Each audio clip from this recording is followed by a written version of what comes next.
What is going on, you guys? Happy Wednesday now. We switched to Wednesday night because of my work schedule. So our pay period ends kind of in the middle of the week. So Monday and Tuesday is like work really hard day. So we're moving it to Wednesday night so that I don't have to rush home and try to set this up and mess anything up or anything like that, or miss it like I did a couple weeks ago and have Danny and them on here talking about ditch fishing. So we're on here tonight. It's Wednesday. We got my friend Andrew Blair from Tactical Fishing Company, and we're just going to talk kayak fishing, content, and whatever else comes up with you guys in the chat. So, Andrew, what's up? What's going on? Man, same. You know the deal. Just I see John's in the chat. I see FaZe, Steve, everybody. What's up, guys?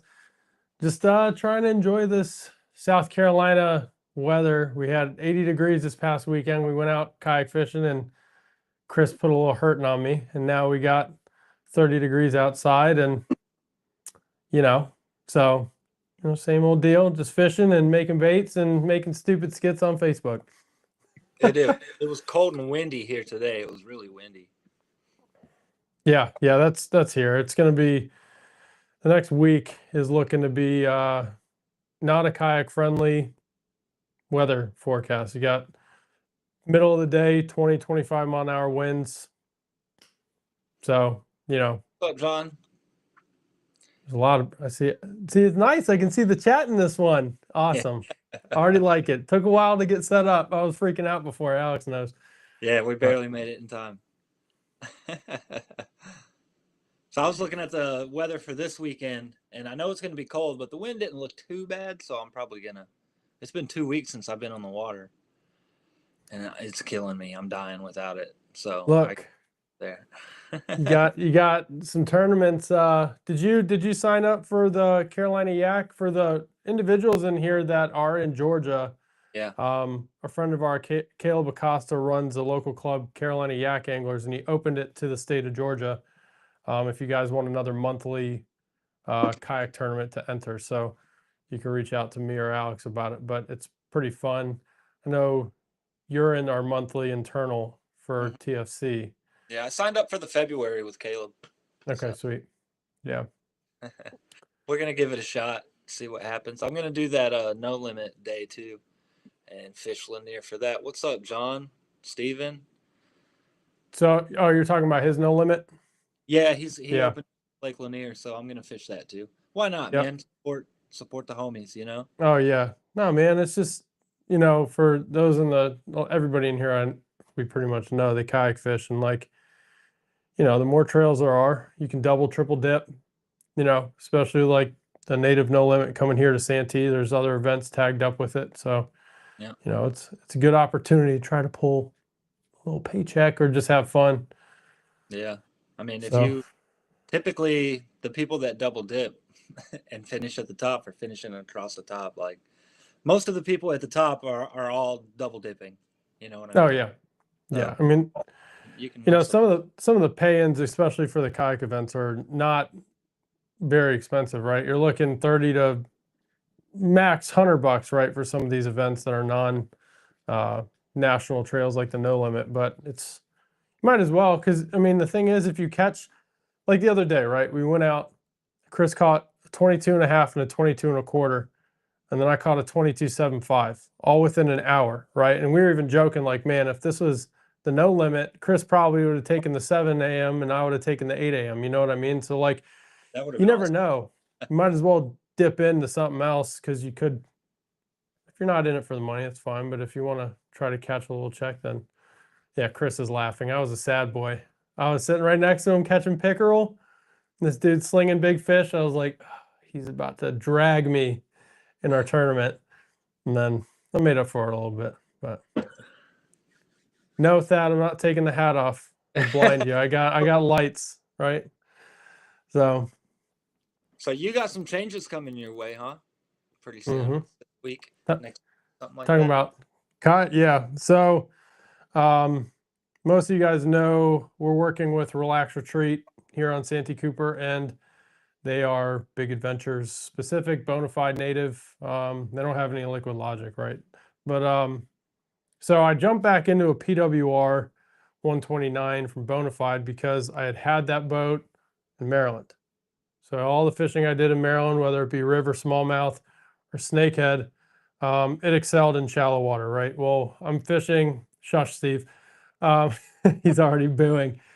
So after fishing here more and just being in a little more open water, I need more room, right? So demo tested the Titan. Well, you guys saw I got skull dragged for my review on the hammer, but the hammer was what I tested first. Wasn't too pleased with it compared to, yep. So I decided to copy Thad, the Titan. So we'll be picking that up next week and listing the PWR for a new home the day I pick it up and swap everything over. So, yep. I never thought I'd be in a native, but here we go. Yeah, I know, right? We're the minority in the group, and now native is taking over. Everybody's on a native. I know. PWR snob checking in for duty. I wouldn't call PWR like a snob kayak. That's more like, you know, middle that think they're snobby, but they're not quite there yet, you know? That Titan really is, though, because I've been on one too, man, and they are. It's an amazing kayak. it's an amazing platform. Well, you know, a lot of these kayaks have different purposes, right? And that's the thing that Steve's joking right now, sort of, but like a lot of the things, no, Steve, I'm not going back to a Hobie. I had a PA-12. A lot of your fishing, right? And for anybody that's in here that can comment on this, like as you start fishing different techniques and different fisheries and or move, right? Like your needs are going to change for what you require out of a kayak. So if I was fishing linear, that's a lot deeper. You know, I'd maybe want something that is more capable of handling rougher water with more electronics. You know, but when we were snakehead fishing, I saw Jack in here earlier and he can talk to this. You really don't have any of that. You just need a stable, fast boat to get where you're going. You can stand up and fish if you need to, but you're in hydrilla 90% of the time or on grass. So primary stability isn't really your thing. You have the hydrilla to cushion your primary. So moving here, I'm fishing deeper, still not cheating yet. Occasionally I'm going to maybe look into learning how to cheat like that and all you guys, but the Titan was like, it blew me away right out the gate. Paddles better than the XTR for a big boat, right? Why did I go Titan over XTR? Well, and you know, Caleb Acosta can speak to this. The gunnels on the XTR are super shallow. So when you're out in deep water and you have weight coming over, you're moving through current, it will come onto the deck of the kayak. It's a lot more open. You can lose gear, lose fish easier on it. So I wanted to copy Thad. That's why I did it. I'm just going to be honest. Could you flip and pitch? Yes. Oh God, it's Chris. I'm not even going to answer him. He already knows. Trap, don't. No. I would like to know why he said it's a trap. But yeah, no. So I mean, I've tested a lot of boats. You guys that follow me know I'll go and flip them and play with them. Alex, you know how I am with rigging. We all are like super into efficient rigging, right? And it made sense. So I like them, man. The stability, it's a perfect lake boat, in my opinion. It's great for the big lakes, and I'm a lot lighter than you are, maybe a little bit, anyways. And man, just like leaning over on that thing, you can feel it pushing back up on you. Yep. Yeah, and it's funny you say that because that's like one of the first things I tested. Like your primary goes into secondary quick and it ricochets you back. Yep. And I'm 6'2", 255, right? And I'm a bigger guy. I have bad back problems, and moving around and doing basic maneuvers in the Titan was so much easier than the PWR. Not saying the PWR is bad. I love that kayak. It's just for me, what I want now is I don't care how heavy it is. Once I get it on the water, I need a caddy, right? Like I don't need a sports car. I want the Cadillac. PWR almost XTR needed something to handle 2 motors, stand and fish, and hold all tackle. Yeah, I mean the PWR is great. It is. So, oh, there's Roy. What's up, Roy? Yeah, we know each other. He is fat shaming. No, he's not. I'm fat shaming myself. I have to go on a diet. The easiest way to get faster in a kayak is to cut weight. So just a tip. Andrew's used kayaks. Yeah, I need to start. I'm just so, and it's funny because like I was talking to Jack, if he's still in here, about this. Like I legitimately just like rigging. I think that's my problem, is like once I build something and it's done, I need to build something else. And Yeah, like for me, I don't have the space to store, because if I could, I would have like one for every need built out, but I just don't have the room for it. So, we obviously know I left Jackson to help Relax Retreat, right? yeah, I'd never used a Titan or anything else before. So PWR was like first in my head. Yep, that's what I'll go back to for now. And I was teeter-totting on the XTR until, you know, Titan. So yeah, yeah. I really like the tall gunnels and the deep floor and the yeah, native. At yeah, least the older ones. I know the hammer's not like that. yeah. I'd never used an older Titan. You remember someone was trying to trade me um, a Gen 1 Titan for the Black Kusa. Hmm. And I heard a lot of people say, no, don't do it. Takes on way too much water. There's XYZ with it, so glad we waited. But yeah, we pick it up next week. I'm trying to get it set up for the, native no limit and all that stuff before, so should be Yeah. fun. Gray Goose. Oh yeah. Yeah, I'm nice. in like an emo phase with kayak colors now. Like gray and black matches everything, dude. Yeah. Like matches everything. It's If they best would all have had around the yak blue for when I sport. got mine, I probably would have gotten that Wave Strike, the blue. But they didn't. It was gray, green, or camo.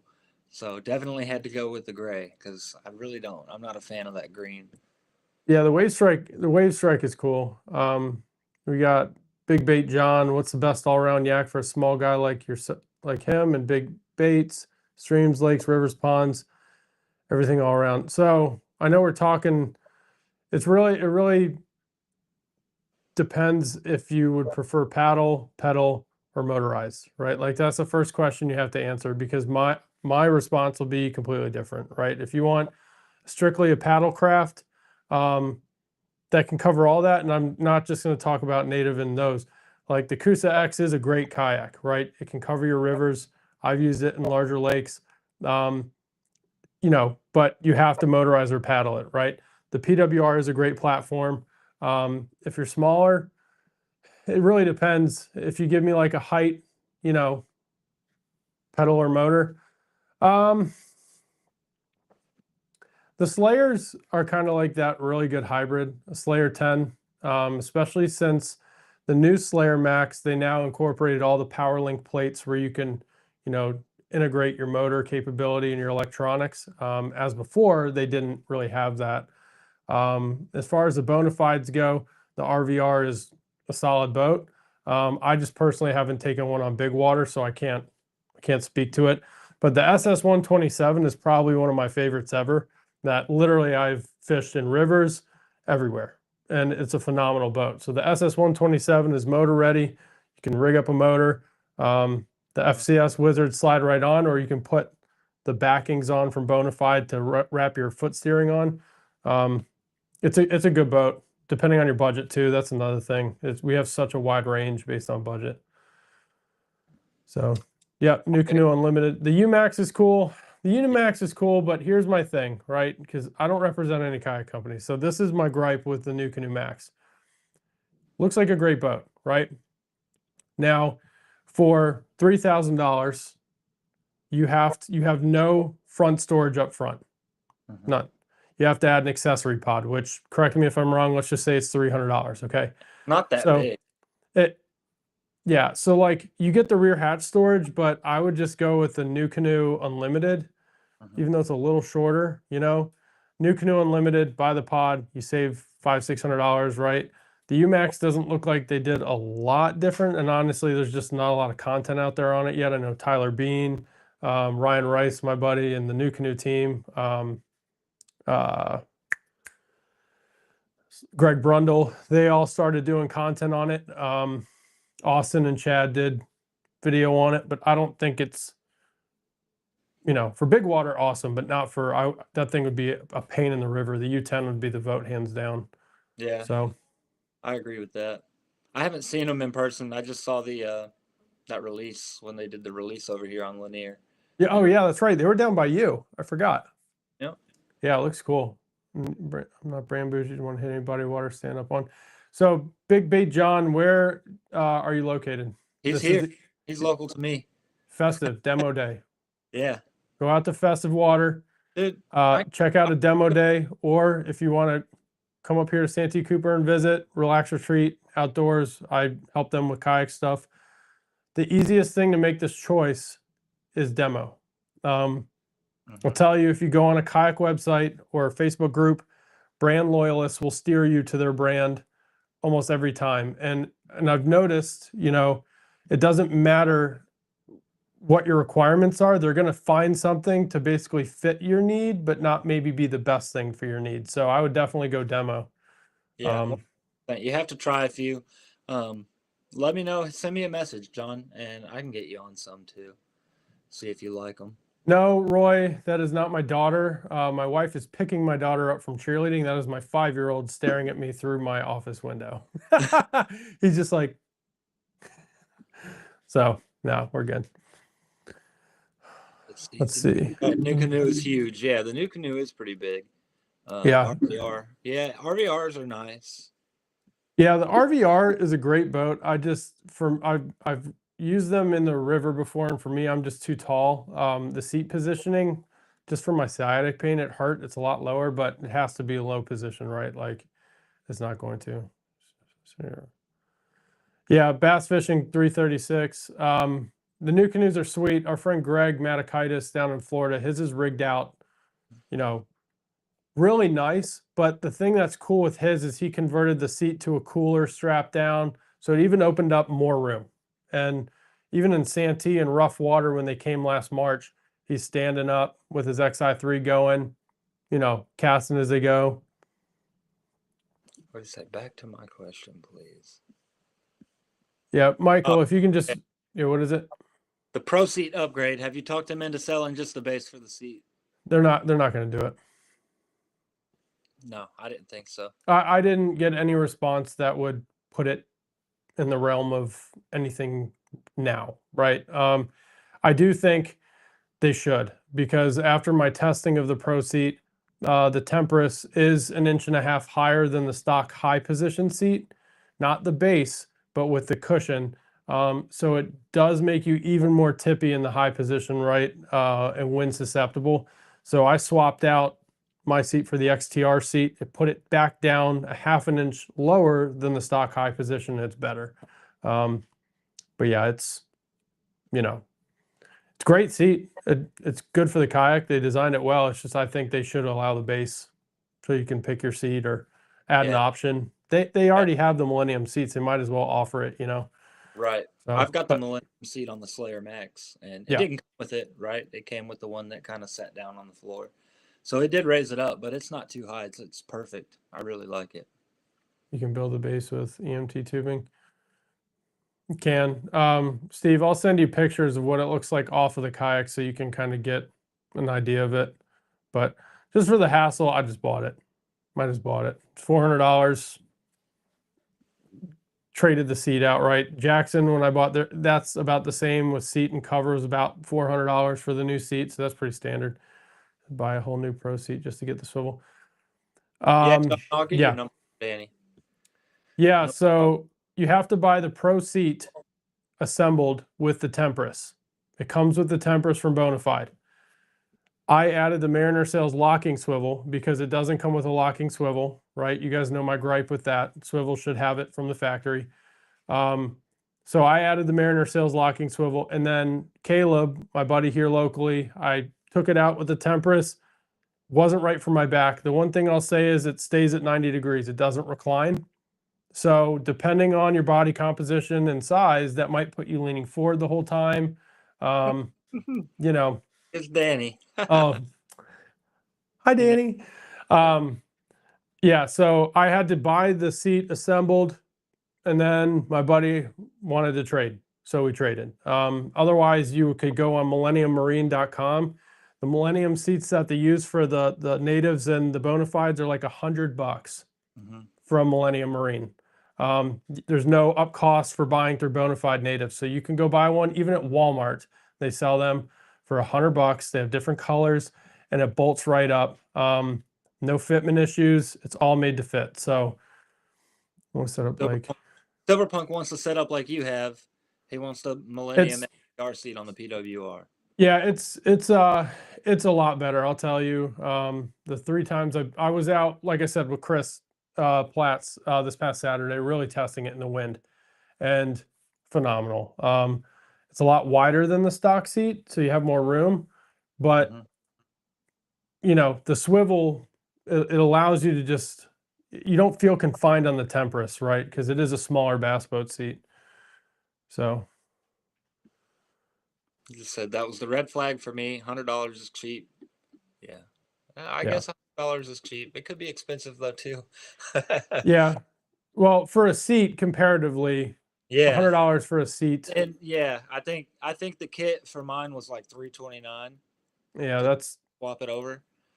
about standard. I mean, most of these brands stay on par with the same, right? It's just tubing in a seat that's Yep. well, unless you're like stitching your own stuff like Bonafide and Jackson, it's yeah, but I definitely think it's worth it if you have the money.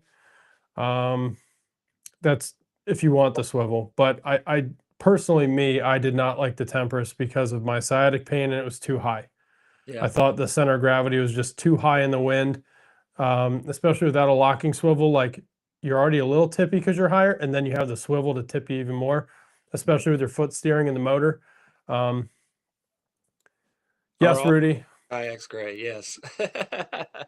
He knows. Rudy, so Rudy, Alex knows Rudy, but I met Rudy before all this content stuff through Heroes on the Water. So Rudy's seen me evolve in my kayak journey and the 15 kayaks I've owned.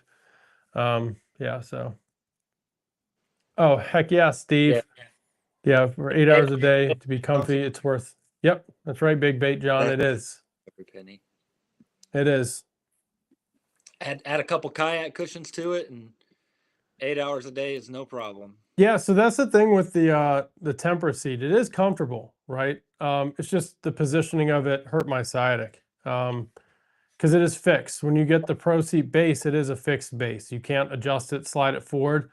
Unlike in the XTR or in the native Titan, you can slide your seat rails to adjust for foot pegs. You're kind of stuck where you are. Now I can adjust my foot steering, right? But mine's already maxed out because I'm tall.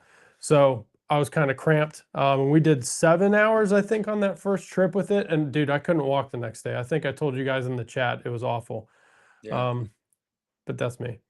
That is no, Lily. My last one was gray. I just had blue stickers on it. Yeah. So I've no. owned 2 PWRs, like I said. Yeah, Lily's known me since the Maryland days. My Both great. SS120, my SS127 was blue, Lily. Remember, I got that, and then a week after I got it, after selling my PA again, they released the PWR. So I was like, oh, we'll just wait and sell that. Well, don't do 6.7. No. He's still watching you from the back over there. No. He's Oh, okay. I see it now. Rudy said 6.7. Yeah. So let's talk like content and stuff, man. I've noticed recently on like your shorts and your reels and stuff, you've taken more of a comedy approach to things. You're posting a lot more funny stuff than you are like of fishing stuff. Yeah, it's kind of how I got started.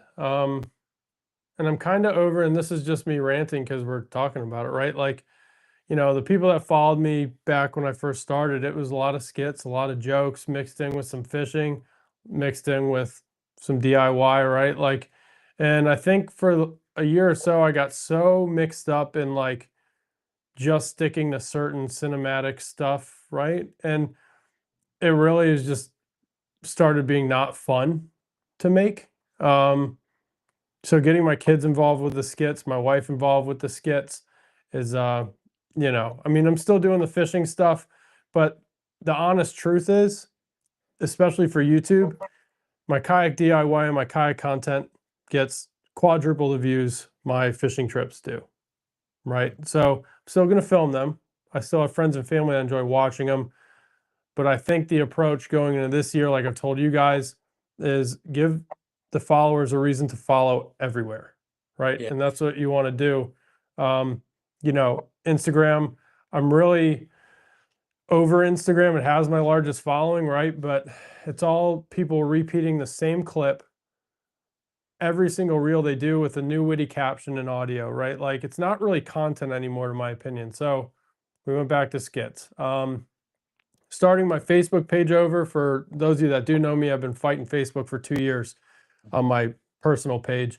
December, I decided to start over, right? So that was kind of a refresh. Let's do a lot more talking content, a lot more kayak stuff, a lot more skits, have fun doing them with the family. And, you know, it's been good so far. So, not always going to be that, but the fishing content I can't really show from recently until after tournaments because I don't want people seeing where we're at. Yeah, that's another reason. So, And Chris yeah, said Phase. that's making it fun again. Yeah, the ring camera. Yeah, my wife was shaking her head at me. She was like, what do you think of these? I'm like, I don't know. Just like happens. I went to get a box and I was like, maybe I army crawl to get it. And I was like, no, let's just throw a swim bait at it. And it's just fun. I don't know. But pinch no Yeah. record. Chris said definitely making it fun again. And that's kind of Yeah. like Danny was talking about. I caught a little bit of the lunch break today. And it was like, what is fishing to you? Like, what does fishing mean to you? And everybody was like kind of giving their own thing and reasons why they like to fish and why they like to do what they do and where they do it and stuff. And it was pretty good. So what is fishing to you? What's fishing to Andrew Blair? It's kind of hard now to answer. You know, it is because you got to split this, right? Like it is fun. You know, it's my way to relax, get out, cut it up with the friends, not worry about stuff at home, but it is a job, right? So, and I think that's why going into this year, I was like taking it more as a job than I was as the fun. So let's make it fun again. Let's make our job the fun skits and then whatever when we're hanging out with the family, get them involved, right? And then when I'm out on the water, I have to worry less about making video, less about getting all that stuff, and I can just enjoy fishing, right? And you know me, I always go 1,000 miles an hour in my head. Like idea, here we go. And Mm-hmm. I think that's just the nature of me, right? I'm always going to take something serious as a challenge, you know. Fishing is, right now that is I treat that, like I said before, the Army missing piece, right? I talk to you guys every day, talk to everybody through fishing. So the more people I meet through fishing, it's kind of fixing that void of, not having that military mentality, where you got people that all do the same thing and you can relate, and then you go off and do your lives and you be adults, and then you come back together and you talk fishing or whatever. So, See, Nolan catches bass. Hello, I don't know if this is the right place to ask because I just found this channel, but what's a good budget ultralight? And I'll say that the Ducket Crappie Slayer, however you want to say it, is a great rod, great ultralight rod. I've I had can't it help you. a 7 foot and a 5.5 foot, and it was not bad. I want to say they were like $50. What's up, farmer? Big bait John, I was a Pogue. I was a 25 Sierra. I joined the Army after I was a little older, and my wife was pregnant and decided to go after something that got me out of working at a automotive shop and learn a trade. No, I mean, just, the deal. It's wanted to get into satellite engineering, so that's what I went with. And I got stuck in a building with no windows. So, Steve. Yeah. Oh, that had me laughing. He thought that the guy was talking about a light kayak. I'm pretty sure he's thinking ultralight rod because that's kind of like Oh, category. I've never, I can say this, I've never owned an ultralight rod in my life, ever. So I'm not the one to ask. Man, that's kind of how I got started out here. With the guys that like, because I wasn't catching anything when I first started fishing out of the kayak, literally nothing for months. Months, I didn't catch nothing. And then I met these two guys. They have a boat. They fish for striper at night on ultralight gear. And so I started fishing with them, and I had like 6 different ultralight setups, and I'd take them out, and they all had the same thing tied on. But I brought so many in case I broke off, so I wouldn't have Yeah. to. I could just lean down and grab another one. And man, that you want to talk about some fun? Go out at night and fish for some striped bass with ultralight gear. It's a Oh ride. yeah. I have a Yeah, lot of friends that do it. You know, they do light tackle, striper and saltwater. And just for me, like I think I just kind of used my dad's spare gear growing up, which was like a medium heavy or a medium, not really an ultralight. So kind of just, you know, we got a whole bunch of Army veterans. Thank you guys for your service. I see a whole bunch of Army people popping in. So there we go. yeah. Big thank you, because the Livewell likes that too. We support our troops. That's for sure. Lily, they're going to have to answer you too, because I think in 3 years of you knowing me, have you ever seen me throw a jerkbait? That's it's not me either. Go ahead, Alex. Jerkbait. I mean, I throw it right now. I throw it on a Douglas rod. I couldn't tell you the model number of it, but I've also used the Cashin jerkbait rod, and I liked that one. That one was pretty good. I caught some really big striper one year on that jerkbait rod. What's a trout? It's a speckled trout. Hey, speckled trout fight pretty good when they get big. Don't sleep on those trout. I've never caught a trout. Like any? No, Really? never. We'll have to creek hop. Go. I don't even know. Do they have trout? I'm make Yeah, fun we of me have in the trout. chat. I Do they mean, have them down here? we have them like North Georgia. They're all over the place. I'm sure there's some trout down where John's at too, and he's just being goofy. Yeah. Lily, the Cashins are nice, and you know I've gone through a lot of different rods, but the Cashins kind of just they are a little more pricey for some of them. The Elman Z2 is nice. The Core series was nice, but I just really enjoy the Icons. I have not broken them. They have all the feel I need. So I've almost swapped every rod I have over, and I'm like super happy. Like, oh, this is great. I need another one, right? Like, so sword jerkbait. A Paw Patrol rod. You know, I could really, Chris? That's so funny. How many 12 and 16-inch screens do you see people use on kayaks for forward-facing sonar? Most bass boat pros are moving from 12 to 16 or 22-inch. War Eagle, well, we know one that just got a an Elite FS12. Yeah. He's only got Let's see. one though. I think his other screen is what, like a It's a 9. Yeah. It's a 9. Yeah, I bought his second 9. I don't know, honestly. I don't know a lot of people. Maybe XTR folks like Austin Hoover might have. Doesn't he have like a 20 or something? He has a pretty big one up there. Man, if I could afford it, I'd have two 12 or 16-inch screens up there. No problem. Playing video. I can't. I just can't do it for how you guys see how I fish. Like it would get in the way of everything. So the 9 is like the cap at what I can have on there. So Yeah, Farmer Zero. He's got a PWR, but it's a kayak and a seat and a paddle. which is Farmer fishing with Farmer. He I think he's taken it out 2 times, maybe 3. oh my god. Yeah. Hey, John, trout colored stuff catches fish It does. even if trout aren't there. The pinks and the greens in it with a white belly, it does really well. Especially like up in Maryland, we throw it a lot for pike. They would murder that thing. Scope lives matter. Wish I could Oh, get a God. 12-inch on mine. Yeah, I do too. I've got 2 9-inch screens. And I use one for forward facing sonar, and one's either got just the map on it or it's got a combination of the other three sonars on it while I'm So I can driving see the around. cheat better. So I can see the cheat better. That's right. I like to use just pretty much the map and the live scope as much where I'm at out there.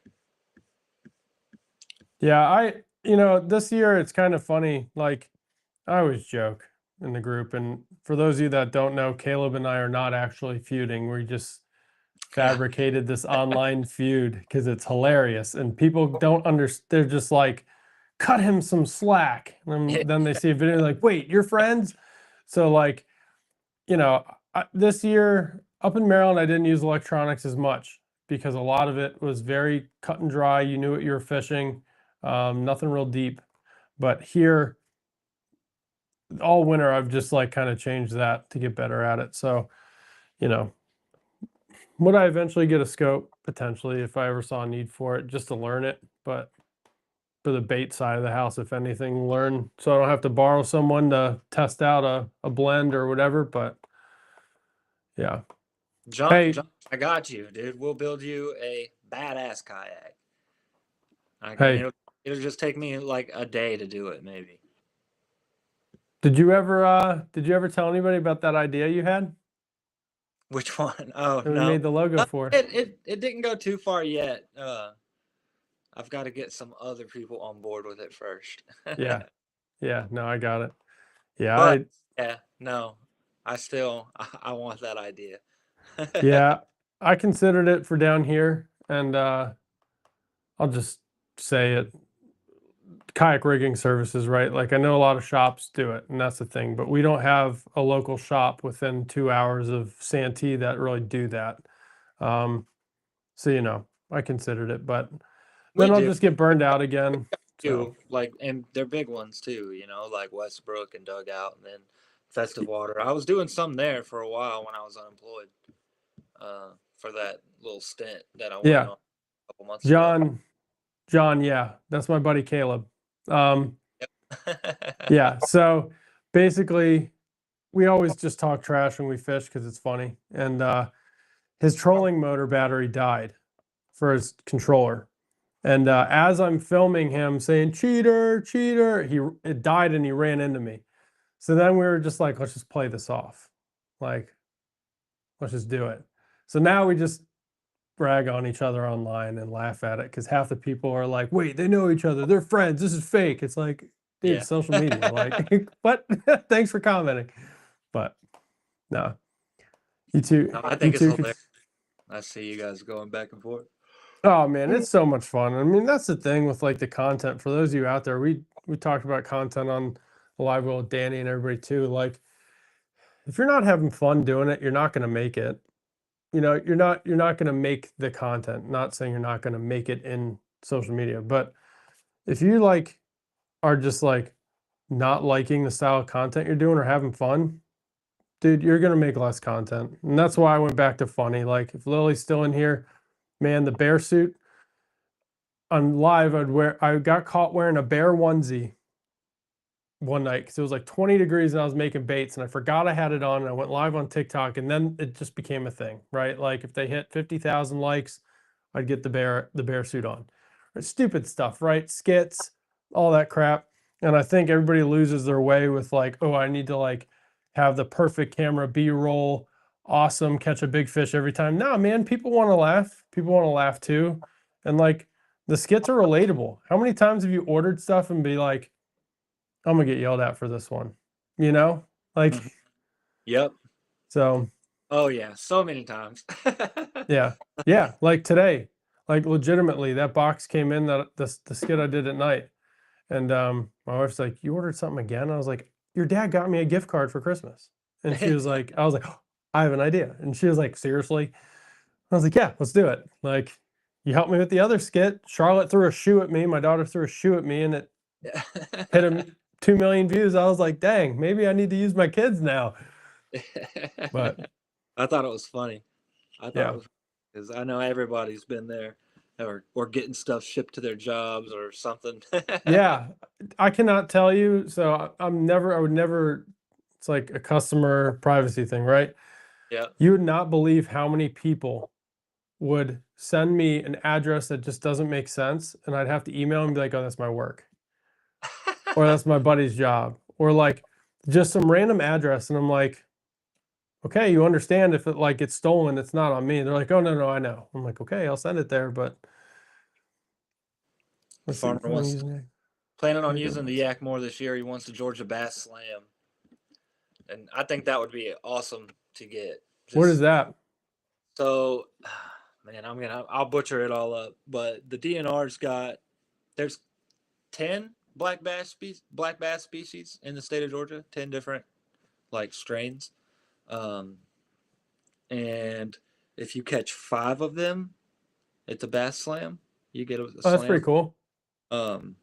But I'm gonna pull it up real quick and I'll read like off the, and they're all in like different areas. You got to go and hunt them down and find them and fish certain creeks and certain stretches of creek and Oh, see, that's cool. Yeah, it's yeah. Maryland has this master angler whatever program now. It's like you have to catch 10 species over a certain citation length, and people like just go after the weirdest stuff. Like, yeah, I caught a citation shad. Like they go after those kind of fish to try to get their award. I'm like, that shouldn't count. Like, come on, it's a shad. Like, who goes after shad for awards? But spotted bass, smallmouth, swanee. Yeah, John, I remember, didn't Marshall do a video on that with Elijah? Well, he was just on last night too. Well, yeah, I didn't hear. I had to get off. You know, when I put the kids to bed, I jump off. But And he did a skit with Elijah. For those of you that don't watch Elijah's stuff, he's more of a TikTok guy. The Bash Shad, or I don't remember, but Elijah's his name. He does the knocking on the door skits. Comes in and asks himself questions. Yeah, I think that's what he did with him. I'll have to look at it. Smallmouth may be the hardest to get now with the spots. Yeah. So we've got largemouth, spot, smallmouth, shoal bass, Sewanee bass, red-eye bass, Chattahoochee bass, Tallapoosa bass, the Altamaha bass, and Bartram's bass. And if you catch 5 of them, you get a slam. Is there a length requirement? No. Or just no? No, but you gotta there is rules. You gotta take good pictures, obviously. And yeah, catch 5 of the 10. Fish must be legally caught. Length limits and waters where length limits applied, the fish must be of legal size to be eligible. Okay. Yeah, so no baby undersized fish. They got to be. Yeah, if there's no minimum length limit, the fish must be at least 8 inches long. Oh, okay. That's cool. Yeah. Huh. Pretty cool. Yeah, it's neat. You get like a big bait, John, and all kinds of cool. You know what I mean? You get like a little gift bag. Yeah, I'll hit you up, John. I'll get your number. Do they so I know like Bass Pro in Maryland, they like partner with the DNR for Master Angler Awards. They give out like gift cards and they go do a picture at the Bass Pro. You said they do like a goodie bag and stuff for it. That's pretty cool. Yeah. Is it bank? I know they do angler awards for like other stuff too, but I'm not yeah. how it works or what you get for it, other than a certificate and a post on the internet. Oh, you get your name on DNR. That's cool. Yeah. That's sweet. All right. Yeah, got to be legal size. Won't turn one in under 12 inches. Yeah. There's a lot of those species I haven't caught. I haven't even caught a spot. That don't grow big. They don't grow very big, but hopefully you get them all 12 inches and over there, farmer. Yeah. Yeah, I've never caught a spot. We talked about that before. I mean, we didn't have spots where I was at, and got to come over. I know. We got the big one. We got it's. Oh, really? California or anything, obviously, but if you ask me, like, Lanier's the best place to catch a spot. Yeah, I'll have to look into the South Carolina version. Yeah, I've never been one to like chase that kind of stuff. I think it'd be cool to do it just to like, you know, for the chase. I get so hung up on just like trying to find fish on Santee right now. It's just like, you know, you guys know how I feel about pickerel and stuff like that at this point. But like, you know, we do want to start exploring, hit smallmouth. They opened some new ramps up here on the Broad River. Get out and do some of that again. So feel free, Dorado of stability, looking to upgrade. Let's read this one out loud. I have a feel free Dorado, love the stability, but looking to upgrade. I've committed to the stern motor with foot steering. I do trailer it. What would y'all suggest? XTR, PWR, unlimited, etc. Isn't the Dorado 13 foot, if I remember right? The Dorado's their biggest one. I think I'm pretty sure. Honestly, sorry, you'll hear my dog. Everybody just walked in. Yeah. What fisheries are you targeting, Wilkie Adventures? That's like number one. Where are you going to be fishing? Rivers, lakes? That's really important because the PWR is a good vote, but the XTR may not be your vote if it's in a river. Steve said it would be cool to be on a government list for a good reason for once. Oh. A state list, not a government. It's, well, yeah, true, government. Okay, Steve's gonna be like, it is. Cat Trail has been posting all those 30-pound bags coming out of Santee, February. Yep. 37. Oh yeah. Didn't Chris catch a giant catfish out there? He did. Yes, he did. Yeah, Wilkie, if you can to finish answering, if you can break down where you're fishing, like rivers, lakes, ponds, it's really gonna, you know, that's gonna help the answer. Some of those boats, they're very different in capability. So, oh, Santee. Oh, XTR is great for Santee. You know, Caleb Acosta and a few of us, you know, I've demoed them out there. It's a great boat for Santee. You can still paddle in the pads if you're in the upper lake. Lower lake, it does great. The only thing I'll say about the XTR is, like I said, shallow gunnels, so you're a lot more exposed to the water. Because I'm on Santee, right? I fish Santee. I decided to go with the Native Titan instead of the XTR. I own the PWR. The Native was just a little more roomy and accommodated what I'm doing on Santee, especially with, like, you know how the wind shifts and there's not a lot of structure on the lower lake, so you get big wake. You know, you can trailer it, you can launch it, and paddle's really good as well. So if you're motorizing, I bought the Titan X without a pedal drive. Saved about $1,000, $800, right? Because I'm not going to use them. I don't use pedals. I'll motor. So yeah, the PWR is. I would recommend putting it in the low position seating if you're going to do it on like swift rivers. But Steve Billington in here, he takes it on the river. I fished it in the Potomac and the Susquehanna up north, and it did fine. You know, just that low position is what you want to be in, though, not the high position seat. It might be a little top heavy for you going through, you know, eddies and stuff. Yeah, and more good stuff about the Titan X and any Native really is that forward-facing fishing rod holder. Dude, I love that thing. Yeah, Wilkie, what part of relative to Marion and Moultrie, where are you? Because we're doing a demo day, March 28th at Relax Retreat. Myself and 3 others will be there, and we'll have our rigged out boats for you guys to test out. And pretty much every Native bona fide that's applicable to Santee. We don't have an RVR SS127 there for you guys, but you can definitely demo them. Or if you want to go out sooner than that, I can meet you over at Relax, and they'll let me pull them out to let you demo test them. I always recommend demoing. That's number one answer, demo. Demo test, ask a friend in the neighborhood, ask a friend in the local kayak community, hey, you have a kayak I'm interested in. Would you mind meeting with me and letting me do it? You can hold my driver's license while I demo test, like a test ride. We know, Steve, we know. Even if it was bad, it would be good. This is a brand loyalist. I'm kidding. He's gonna get so mad. If you can survive in a PWR on Lake Lanier, you can survive anywhere. Lately, no, I'm not. I don't go out at night when it's super cold outside. But if it was like in the low 50s, I'll probably go. But I haven't been in a while. But when I did, I caught some really nice striper last time I went. It was pretty good. It was pretty good, and I saw a ghost ship. What's your water temps on Lanier right now?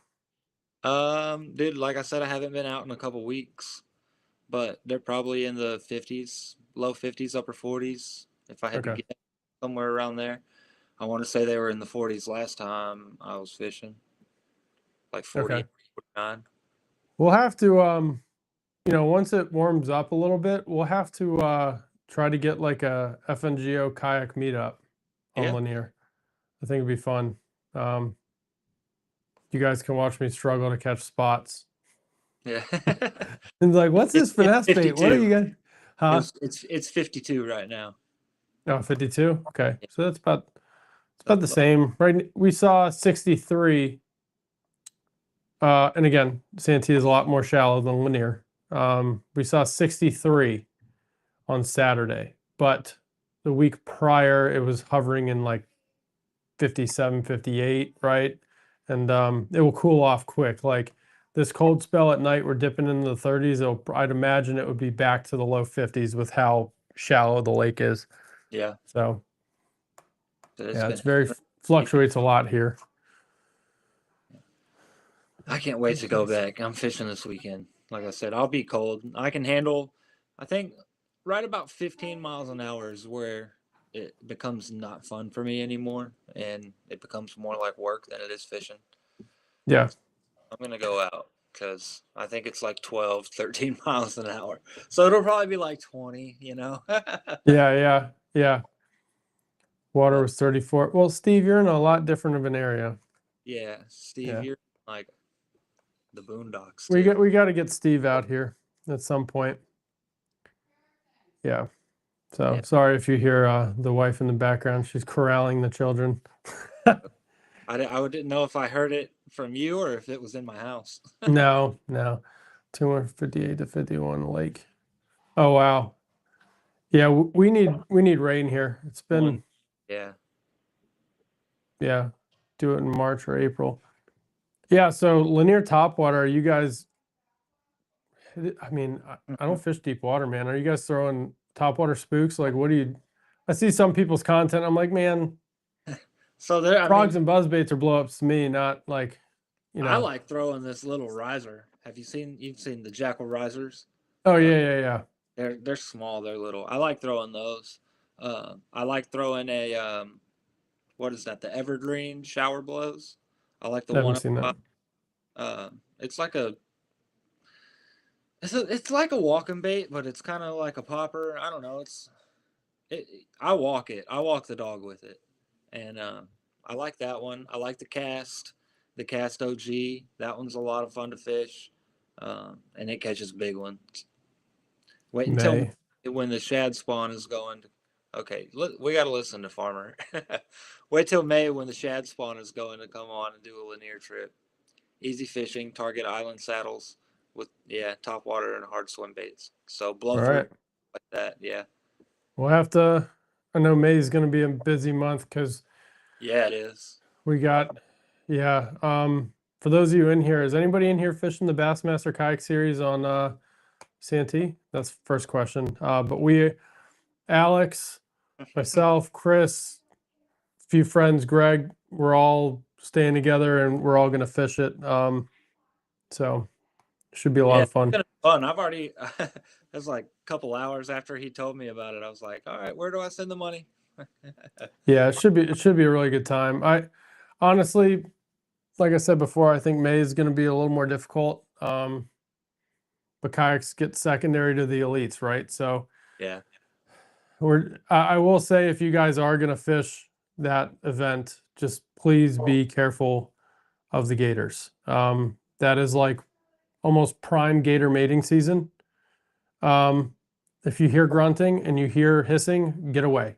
Like just go away. Don't even sit there. They will rush you. They're faster than your kayak. So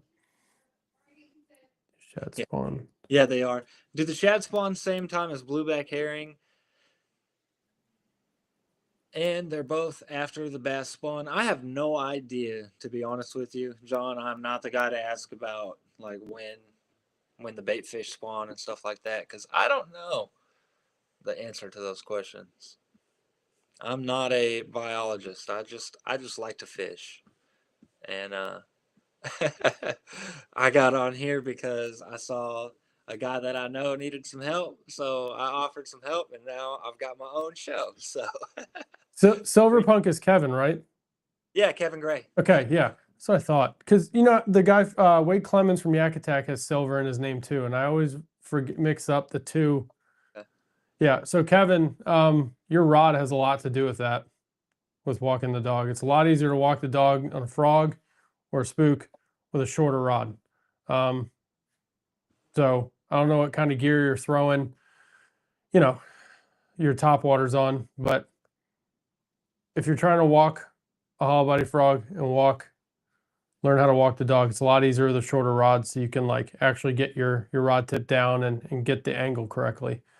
I know a lot of people try to walk the dog with a 7.4 to 7.6, and I'm like, dude, that's, unless you're standing up and you're tall, that's going to be a little difficult to kind of slap that bait as you're walking it back and forth. So yeah, I don't know what that is. He might, it's bed, he might be putting kids to bed, but back hearing spawns right around the shad spawn. Yeah, And you're targeting more. Blueback herring spawn's the one you're targeting more than the actual shad, like threadfin. Oh, Kevin, then yeah, you should be okay. Yeah, like 6'9" to 7 foot. Yeah. Medium heavy, fast is usually fine. Titan more stable than the XTR. It's different.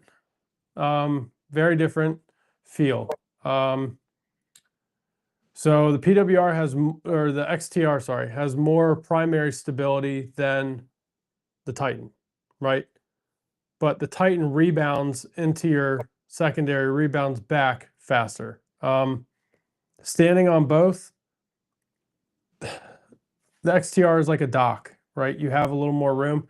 Now, the only thing I'll say is the XTR deck platform you can stand on is narrower. So it's kind of a pick your battle, right? I like to have my feet as a wider base. That's how you're more stable standing body position. So the Titan for me was more comfortable to stand, felt just as stable, but the PWR or the XTR, you can walk up and down it when you get comfortable.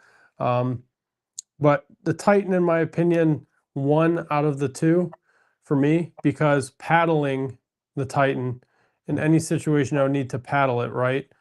It was a lot easier. It didn't feel as bargish, right? Floating dock.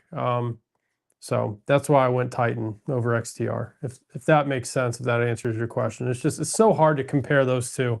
XTR is like a skiff with a deck on top, right? The hull shape is completely different as well. The Titan is more rounded. The XTR is more that tri-hull squared off hull. So it's going to have better primary stab than the Titan will right on your initial feel. But they're both amazing. They're both super stable. So that's to sit on both sides. So I haven't been on the XTR, just the Titan. it's a nice boat. I really enjoyed it. I think the thing for me is just how open the deck was. It seems like, in deeper water and stuff like that, your gunnels are super shallow, and it doesn't seem like a big deal. But when you're sitting in your seat, right, and you're reaching down, everything is low. It's super low relative to where you're sitting. As like the Titan, you're sitting just as high, but you're inlaid into the kayak more, so your gunnels, everything's more accessible for like your accessories right on your left and right. But the XTR was cool. I liked it. You guys saw I flipped it and had fun with it. How many cool times did boat. it fall off before you flipped it? So fully geared, I tested how far I could lean over without it dumping me. So one, I tried jumping on the front and I couldn't get it to flip. I took all the gear out because I want to try to get it to flip forward. Couldn't do it. So two, technically I lost my balance because I had a croc slip off. So three, stood on the gunnels as hard as I could and jumped on them. 4, and then I held the handles to get it to flip. So I had to hold the handles physically to get it to turn over. So I dumped it 5 times or fell out 5 times. It was fun. Lost 2 cameras. Oh, That one right there is a victim of it. That is no longer working. So it's a thought it's a they were supposed to paperweight. be waterproof. So I'm the idiot that the door wasn't closed on it. Oh, okay. And then the other one, I went to reboard the kayak and it smacked it off, and now it's at the bottom of Santee. Yeah. So I've dropped. yeah, A yeah. pretty penny and flashlights in the lake. A lot of fun, but it was an expensive trip. Yeah. Just for video. But yeah. Yeah, when you come up, man, you'll have to take one out. I'll pull the XTR out for you and you can take it out. Oh yeah, yeah, because they're there. Mm-hmm. I Yeah, like. I'm fishing Know, against. know your fishing events. Yeah, Christine Fisher in the Bassmaster kayak. Yep. Yep. Fishing against a lot of big names. Yeah, I'm doing it more to just like check it off the list, like have fun with the guys and fish it, say I've done it. yeah. I'm not winning. I'm not like I catch big fish out of there, but like something you have to understand with these trails is there's no such thing as home lake advantage really when they're repeating these lakes over and over, right? Because you have people that have been doing this for 10 years, so they've been to the lake, and tournament fished and figured out these spots. And a lot of these groups do talk, right? Like they pre-plan outside of the window of no discussion. So they know the lakes. So it's not like, oh, I'm from Santee, I can go against them and beat them, right? No, they're going to come like, Jody Queen and Justin Faircloth came and put up 116 inches and 111 inches. And was it November? Just on a random TKS final here, just came and smacked them. So these guys and gals know the lake. We're just doing it to do a team meetup for tactical fishing and hang out and, do the thing. Yeah, and just have fun. Yeah. It's going to be a good time. So, Paul Outdoors, what's I up? want to catch a limit. That's my goal. Catch a limit. Yeah, same here. It's just be tough, but somebody will get on them. Yeah. Yep. Chris and I talk about strategy a lot because I fish with Chris more than anybody else. He's local here. Him and I do a lot of scouting together, and there's a potential for some big fish. I mean, really, it's Santee. They're there, and anybody can really catch them. It's not. There's not like the one spot that will hold them. There's a lot of big fish, and they're spread out. So like, you could see someone really throw down. People stay on the XCR and use a foot control. Yeah. Yeah, they will. But you get even some of the boat guys are taking it off of their motors and putting it on a 0-degree pole.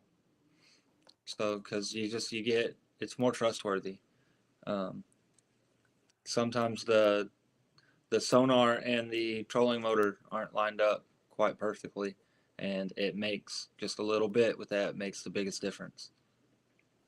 So Tyler, we were talking about you earlier, man. Team New Canoe. We were talking about them down there testing. And actually, Alex, Tyler will be our roommate for the content. Oh, that's Tyler. So yeah, me, you, and Tyler will be bunking for the USA Kayak Fishing content event. So pretty cool. So farmer's question: favorite motor to have one on a kayak, bow mount. So I'm a stern mount guy, and this is all going to be relative to your fishery, right? Alex is fishing deeper water, requiring spot lock. Around here, a stern mount is basically king for navigating shallows because we've got a lot of stumps, right? I draft shallow. It has a skeg. It pops up if I hit stumps. I turn and burn short, shallow creeks. I don't really fit now. I would need spot lock, but I'm a stern mount guy. He's a bow mount guy. Also with battery requirements and weight distribution, I like the weight being in the rear, right? Because I do a lot of front standing and flipping and frogging. that put a little too much weight on the front for what I'm doing here because I'm in the pads a lot. So I go back, he goes front. So yeah, I like having a spot lock. It's like you said, it's deep. A lot of deep brush piles out here and stuff, and you can position yourself right with them in the wind and just fish. Kevin, I got you, man. I'll put you on fish. I'll put you near fish. I can't guarantee fish. What motor was that though that Jack had on the Titan going 6 miles an hour? Recon, the new Lowrance Recon. Yep. Yep. So Paul Outdoors, if you're talking to me, I actually didn't buy the hammer. So I work with Relax Retreat Outdoors here. It is, a lodging establishment, but they recently have become a big adventures dealer for Native and Bonafide. So they have demo boats, and I have the accessibility to go pull one out and demo them. So they ordered the hammer, and I came and did the video for it. Would I buy it? If you watch the video, you already know you saw my gripes. With the swivel seat and with a few other fixes, yes. Apparently Native is not selling the hammer without the drive, which sounds weird, but I would get it without the drive just for how the kayak is set up, right? I don't use pedals, I use a motor. I went with the Titan. So out of the two, I felt the Titan was for the size, right? Because the hammer is lighter, but it is longer. I felt the Titan was the better pick for me. The hammer is a great boat. It's just for almost $4,000. Once you add the accessories I would need to get it to where I want out of the box, you might as well get a PWR. They're not the same boat either.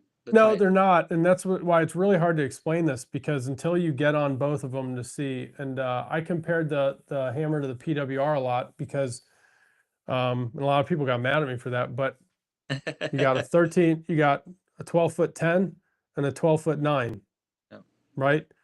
Big Adventures flagship boats, so they're very similar setup. The gunnels are angled the same. A lot of the features are similar, so that was the way to compare it. And for the price point, $1,800, the PWR won for me. The hammer is a very nice pedal drive kayak. If you watch Greg Blanchard's video, he talked about some of the things. It'd be a great shallow water boat, but the Titan wins in those deeper waters. So looking at it, people are saying it's not the best. Paul, honestly, just go. If you have a place near you to take it out, like I will say demo every single time. What Alex likes is different than me. What I like is different than other people, right? So it's really hard to make that choice. So what batteries do you want? He's going to want an NK300 or something like that. Yeah, Farmer, if he fishes like how he's saying I fish like him, he's going to want an Newport Vessels NK300. It's a 3-horse stern-mounted electric outboard, and that takes a 36 volt. So I run a 36 volt Li-Time 50 amp hour lithium battery. In my opinion, just my opinion, I like the stern mounts because I have the foot steering. I can just set it to 5% throttle and just turn and just burn up a bank line real quick, right? If I hit wind or current, I set it to 1 or 2% and it will keep me stalled. So how long does it take to record and measure each fish? That's your problem with discipline? Yeah, so it just depends on you really for how long it takes you to measure and record each fish. Some people got it down to a science, and it's like fluid motion. They just grab stuff, boom, they get their picture, fish is back in the water. Some people, they clamp it on a donkey leash and throw it back in the water and let it swim around by the boat for a little bit while they get ready. Some people put them in a net. Some people just hold them. But yeah, it just depends on you. 3 to 5 minutes probably, I'd say, would be average. Yeah, depending on the size of the fish too, right? Like I notice with myself, if it's a smaller fish, I can bump board them on my lap, right? Yep.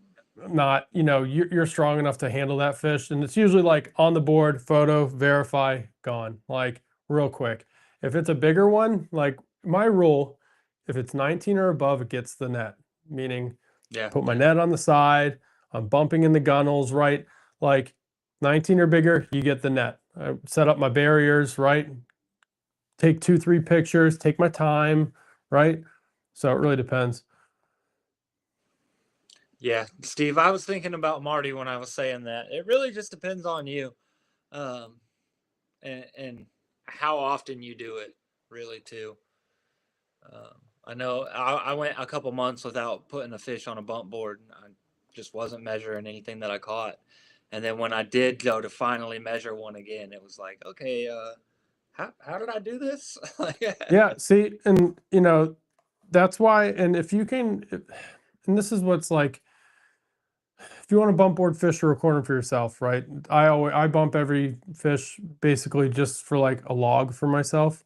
But the practice of just making it like fluid in your head, a Yeah. lot of people freak out when they tournament fish. You're just fishing. You're doing the same thing you're always doing, but they get in that freak out because they have a fish and they don't want to lose it. And it gets, but if you're bumping every fish, oh, Patricia, Yeah. yeah, I've Oh, lost lost more than hundreds of fish. Right, they just slide off or do whatever, jump. Me not paying attention. Yeah, but Patricia, the net trick where you position your net, put your board, the fence of your board up to your net, make sure it's not blocking the fence. I've seen that where people put it in too deep and you can't see the fence. If they slide forward because they're going to wiggle, they shoot right into your net. Or like Lily, if she's still in here, she saw it on live when I caught that 23.5. I was explaining it to them, and as I did it, I had to like trap the fish because I was on the inflatable and it almost jumped off. So said that was the biggest thing for me when I fished the one with y'all as the benefit. I could not figure out the bump board. It looked like a baby giraffe out there. yeah, it's different. I mean, like we joke about boats versus kayaks, right? And I think it's just one of the hardest things to grasp when you're fishing. Yeah, kayaks fishing is the same if you're used to standing up and you can fish sitting down, right? But once you get the fish in the net, everything you do on the kayak is what's different, right? In a boat, they flip them in, you have a whole bunch of area, the fish is contained. If it falls off your scale or if you do bump them, I know some boat trails require a bump board. Out in the Ozarks, Battle Baits Flint, he boards his fish for his tournaments. You're on a little tiny floating piece of plastic, right? Like the fish, some of these fish are almost as wide as your floating piece of plastic and they can jump off real quick. So, catch credit. Yeah, Steve's products are really good for it. Yeah, they are. John, the kayak jack tournament is a fun one. I honestly, I didn't bump about 12 fish this last trip, and Chris is like, "You're gonna be shy. You should bump them 8s and them 10s." I'm like, "No, I'm not doing it." Like, and but we do internal tournaments every month for tactical fishing, and that's why I started them. Right, like they don't pay anything to be in them. I just, let's practice what we do. Like if everything goes on a board when it's game day, it comes second nature. So. I don't care. Yeah, Hold them Kevin. up out of the water for a little while, and they'll calm down. Kevin, you're right. Like 90% of the comments in my fishing videos are, "Oh, sissy wears gloves." I was like, it has a grip. It has a grip on the bottom, dude. Like, I obviously don't care. I'm wearing short sleeve shirts and shorts and Crocs like year round. Like, I'm doing it so I don't lose the fish. Okay, whatever, guy. Like, you're Sissy cool. with gloves. Yeah, sissy wearing gloves. Oh, you're Nice scared gloves, to touch. Oh, my favorite is when they're like, "Oh, does your wife hold your fish for you?" I'm like, "Sure." Like, thanks, dude. And had that individual call me again. He got called out in the tournament. Oh, yeah. Oh, yeah. You'll have to fill me in, farmer. Send me a message. Shoalies are smallmouth hybrid. I don't know. I don't know anything about shoal bass, to be honest with you, other than that they fight hard. I don't know if they're any kind of hybrid. I think they're obviously their own species now, but Yeah, I don't. Smallmouth, largemouth. Those are the only ones I really target, and then bowfin, snakehead. That's all I really messed with for. Don't miss my gloves, my girlfriend's purse. That's awesome. Wilkie, I like the folding net. Andrew doesn't like the folding net. You break. Yeah. So have it not in the way, you can keep it there. I've gotten good at grabbing it and flipping it over, and that was it. That's I like I've it. had them. I've had them break. I've had them not, connect correctly and get hung up on stuff when I go to grab it. I like fixed. I like fixed nets. I don't. I fish braid a lot and I fish really shallow. So when I hook up on fish, I get them to me very quick. Like Alex, you see, I just horse them in real fast because they'll wrap pads, they'll wrap hydrilla, they'll wrap stumps. So I get them to me and then I hockey scoop them with a fixed net, super deep net too. I like a deep net, 24 to 30-inch deep net. So despise the Yak Attack net. They're making a fixed one. I'm interested to see, but so, Okay, yeah, Farmer, I remember that. yeah. Yeah, broken twigs are awesome. I'm just waiting for them to restock one of the patterns I like. I'm OCD with color, and I wish they would have a capital stick. I want to send them my high school lacrosse stick. I still have it. Oh, that And would be see, cool. yeah, I kept one of my. I was a goalie, but I kept my attack stick, and I want to see if he can convert that over. That'd be sick. You know, Yeah, so if I got rid of my Yak Attack net, it would be it would just be to get the broken twigs just to do it, and just because it's a hockey stick. I love the ego nets. I had an ego net. I actually lost the net when I flipped the XTR as well, and I didn't realize it. And it floated over into the pads when I was like talking about flipping the kayak, and then I just forgot because I wasn't really fishing. I was just demo testing. But I rigged it out. The egos are great. The ego is a little heavy, in my opinion, for some of the grass and stuff I fish in. The best deal I found on net, and Bass Pro has them for $17. It PVC coated mesh, deep net. I got the stubby handle for $13 when I was in Florida too. Phenomenal net. I've used them for big snakehead, everything, and never ripped. They're super light, and that's something with a net you need to remember. The lighter the net, the easier you can make quick adjustments if the fish tail walk or try to get away from you. So I try to stick super light nets. Now I've lost a lot of fish because I had a heavy net and I couldn't navigate it in the water. PVC mesh cuts through water easier than the rubberized does, right? It's less water resistance moving it, so you can make those adjustments.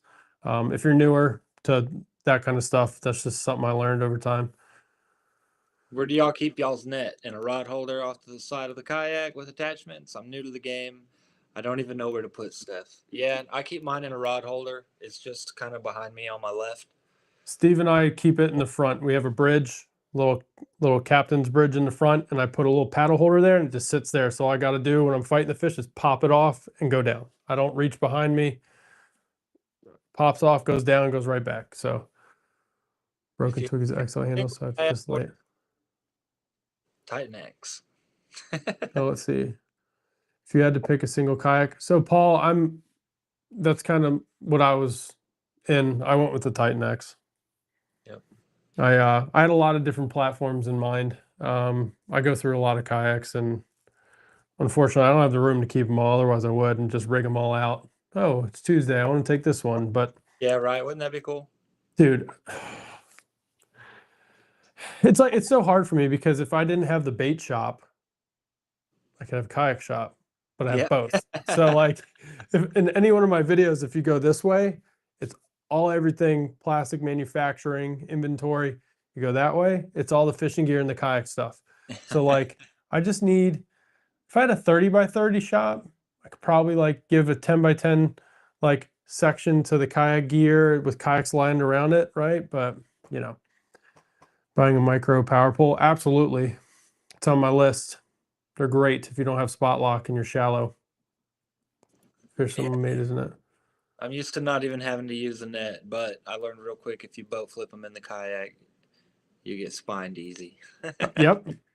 Especially the little ones, man. The little ones are the worst.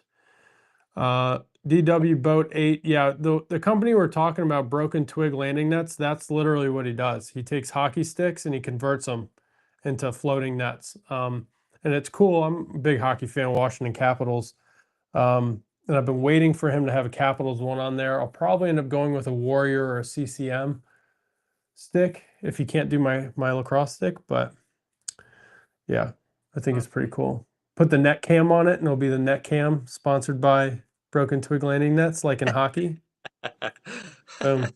The net cam, like in hockey. I like it. I was a big Mighty Ducks kid. Loved Oh, them. we all were. I love the Mighty Ducks. The movie is great. Not, I like them. I don't hate them because of movies, but using that much. I don't Fish use unless my net it's big. much to get the fish unless it's big, but I always use the net to block fish from abandoning ship. I don't know why it's not pulling up for me. Yeah, I do want to start, like, when I'm fun fishing, just not having to use it. I flip if it's like 16 inches and below, I flip them. But anything bigger than that, if I see it and it could be a cull, I net it. That's my rule. Like, if I see it flash and turn over and it looks like it's a cull fish, it gets the net. If I'm using treble hooks, those will get the net because they choke them. If you are a small fish and you have trebles, you get flipped. I'm not dealing with my trebles getting stuck in nets.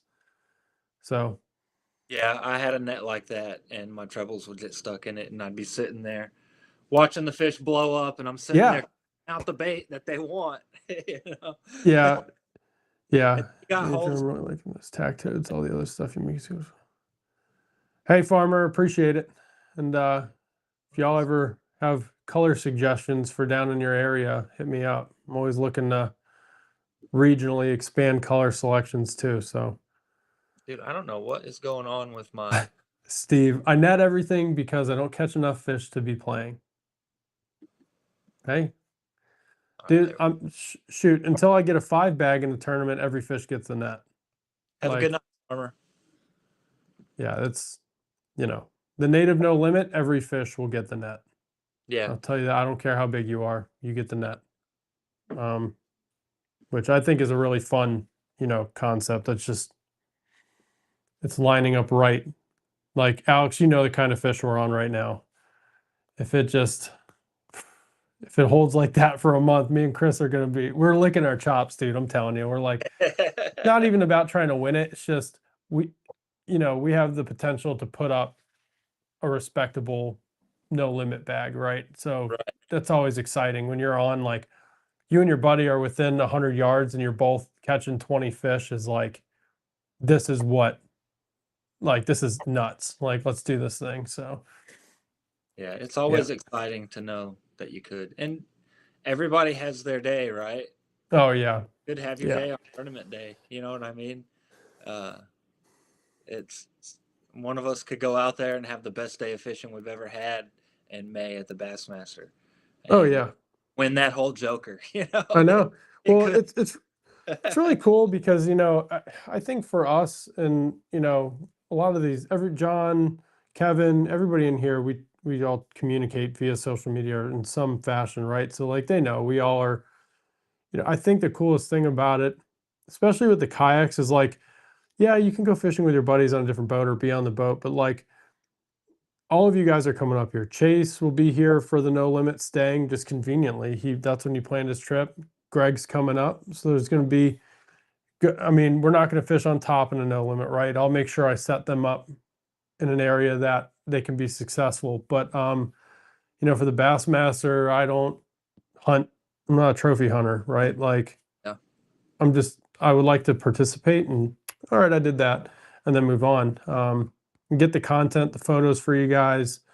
And I think that's just me cool. Like, shake your hand, Yeah. like, Right. Exactly.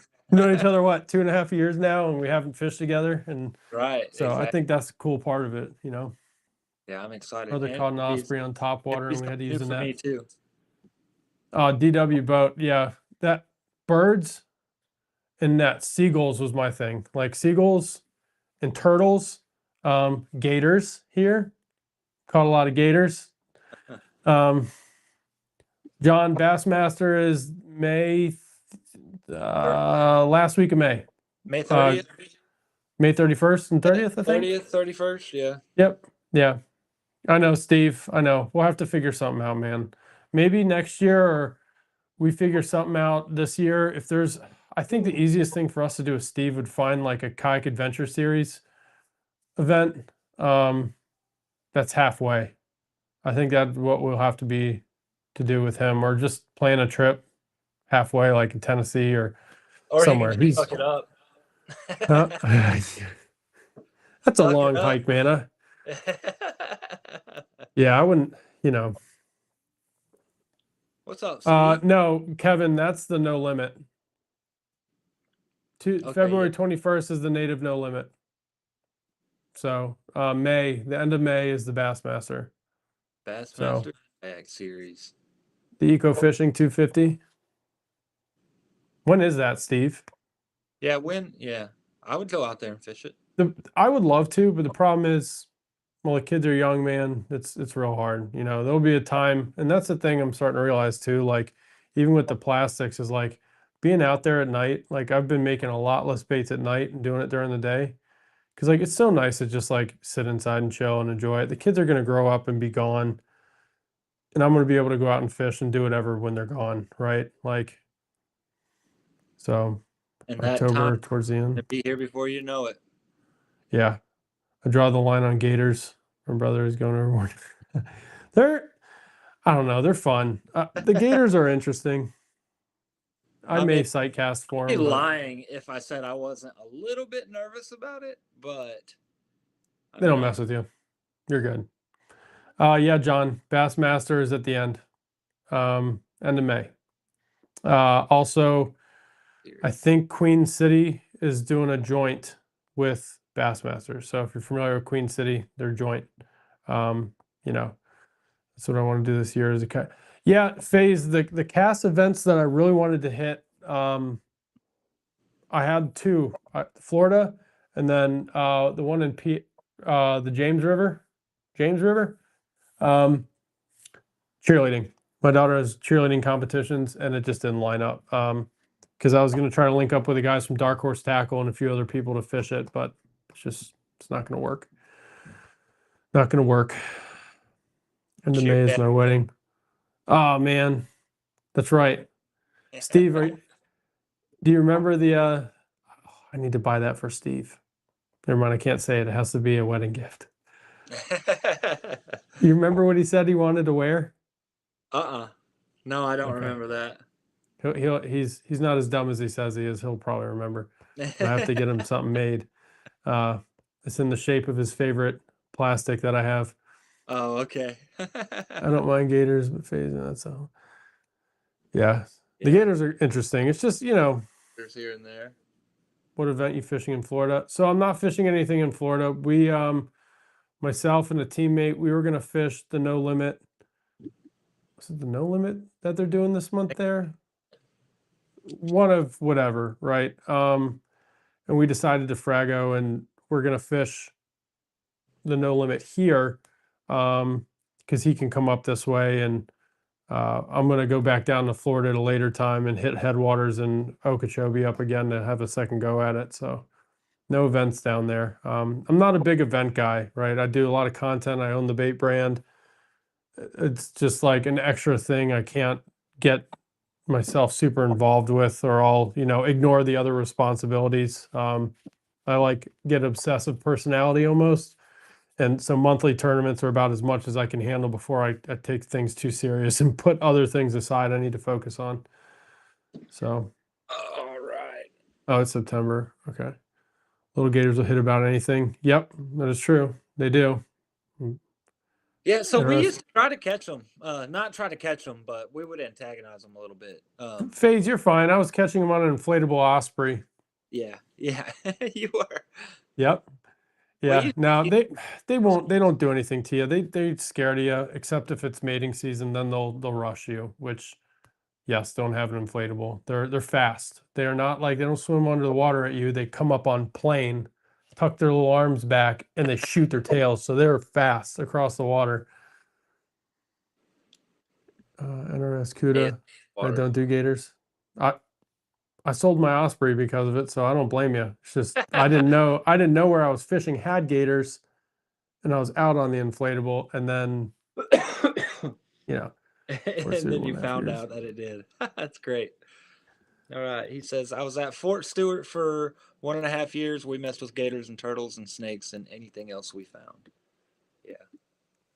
I think Patricia's saying May is top water. Yeah. Maybe water. So May is really, really kind of that juggle month here, right? Like, so our most productive months are March and April. I frog year round. Alex will tell you, I'll throw a frog when people say not to throw a frog. That's just what I do. I top water fish. That's what I enjoy. May, June, July is one of those, you got to hit them early, and then you're stuck on trees and punching, without giving out too much. I mean, it's just the topwater bite here is such a small window at that time of year. You can get 1 or 2 stragglers, but it's not something to burn up a tournament trying to accomplish. So they like sharks. You just punch them in the nose and they'll leave you No, alone. Kevin, you just shove metal grippers in their mouth and you pose them in front of a camera and then they chill out for you.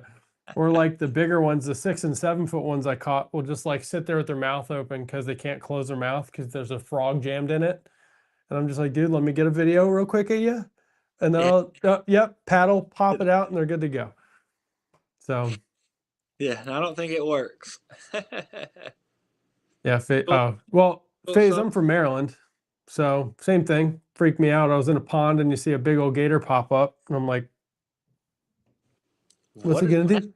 It's a dinosaur. And then they're laying in people's backyard sunbathing, watching you fish. And I'm just like, oh, they look like they have a little smile. They're fat. They don't want anything to do with me. And then I sold the inflatable and got a hard kayak again because we don't need that nonsense. It's just a little more security. You'll be all right. Anybody that comes to Santee will be fine. It's just be aware of the bank lines. They do lay under pads like bass. So if you hear something blow up and it's off a little bit, it's probably a gator. It's not so much of a pop as like a slap. The babies will chase. They're like dogs. You have to like cast your frog to the right to get them to go away, and then you can hit what you want real quick. They sit there and wag their tails like dogs and chase your frogs. It's hilarious, but they don't really mess with you too much. Unless you're trying to provoke them.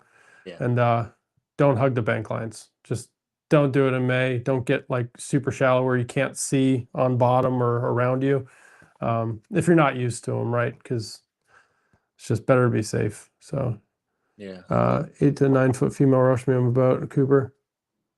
Yep. No, they don't. When they want to rush you, they'll come after you, and they're fast too. They're fast.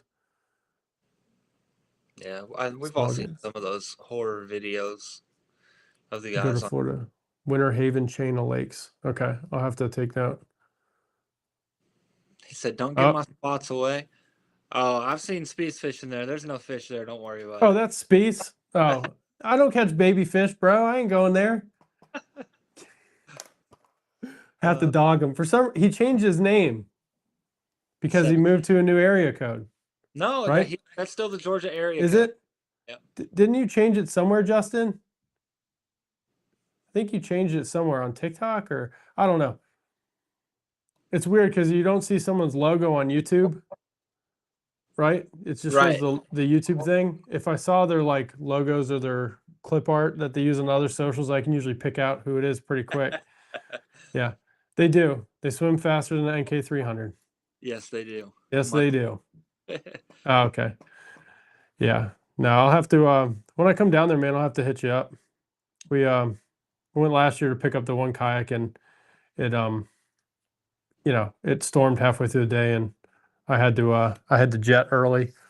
But Headwaters was fun. We caught 2 dozen fish a piece. Pretty good. John, I don't, but shoot me a message. So for Alex knows, went through some supplier issues with plastic that was just, it wasn't acceptable to me. So we swapped to a new brand. So I'm doing some testing. That's why my site is low on some things. But if that's something you want, I can get it for you on the side. That's fine. I just got to get back to testing salt blend in this new plastic and figure it out and weigh them, and then we'll be good to go. So my computer is being goofy with the comment section tonight. I don't like it. I don't know what's going on. Usually I would like credit it to a dead mouse, but this is a laptop, so Well, I'm on my phone, and you saw my problems trying to get like yeah. I'm a man of consistency, and when I went to log in, I was like, oh yeah, I already know how to get in this, and then I saw it was a new app. I was like, oh, okay, let me figure this out. Yeah, This- Headwaters is fun. Headwaters was a lot of fun. Very similar to how I fish here on Santee. Our speed worm, the private, this guy right there. Mhm. That's the money bait in Headwaters when we've been down there, and for our friends down there, that's where it got its first workout before I started selling it. So it's a fun place. Bunch of grass. I love it.